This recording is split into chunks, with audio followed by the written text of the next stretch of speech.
ഇന്ന് നമ്മൾ വിശുദ്ധ ഫ്രിഡോളിൻ്റെ തിരുനാൾ ആഘോഷിക്കുകയാണ്. ഒരു ഐറിഷ് മിഷണറി ആയിരുന്നു വിശുദ്ധ ഫ്രിഡോൾ.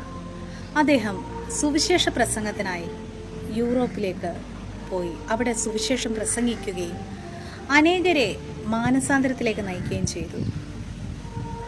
ഒരിക്കൽ റൈൻ നദിക്കരയിൽ അദ്ദേഹം സുവിശേഷം പ്രസംഗിച്ചു കൊണ്ടിരുന്നപ്പോൾ ഒരു മനുഷ്യൻ ഈശോയോടുള്ള അദ്ദേഹത്തിൻ്റെ സ്നേഹം കണ്ട് അദ്ദേഹത്തിൻ്റെ വചന പ്രഘോഷണം കേട്ട് മാനസാന്തരപ്പെട്ടു.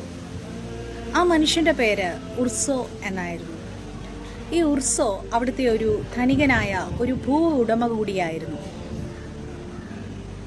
തൻ്റെ മാനസാന്തരത്തിന് ശേഷം ഉർസോ തൻ്റെ സ്വത്തിൽ കുറച്ചു ഭാഗം തിരുസഭയ്ക്ക് നൽകാമെന്ന് വാഗ്ദാനം ചെയ്തു. തിരുസഭയിലെ ദൈവിക കാര്യങ്ങൾക്ക് നൽകാമെന്ന്. പക്ഷെ കുറച്ചു നാൾ കഴിഞ്ഞ് ഈ ഉർസോ മരിച്ചുപോയി. അപ്പോഴാണ് ശരിക്കും പ്രശ്നങ്ങൾ ആരംഭിക്കുന്നത്. ഉർസോയുടെ സഹോദരൻ ഇത് ഉർസോ പറഞ്ഞിട്ടില്ലെന്നും പറഞ്ഞ് കോടതിയിൽ കേസ് കൊടുത്തു. രേഖകളില്ല, സാക്ഷികളില്ല. ഫ്രിഡോൾ ചെയ്തത് ഉർസോയുടെ കല്ലറയിൽ പോയി പ്രാർത്ഥിച്ചു.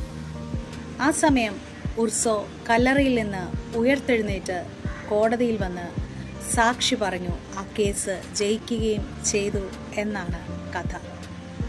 ഇത് അവിടെ പ്രചരിക്കുന്ന ഒരു കഥയാണ്. ഈ കഥയുടെ പ്രചാരം അത്രയും വലുതായതുകൊണ്ട് തന്നെയാണ് വിശുദ്ധ ഫ്രിഡോളിൻ്റെ മിക്കവാറുമുള്ള ചിത്രങ്ങളിലും പ്രതിമകളിലും ഒരു അസ്ഥികൂടം കൂടെ വരച്ചിട്ടുണ്ട്.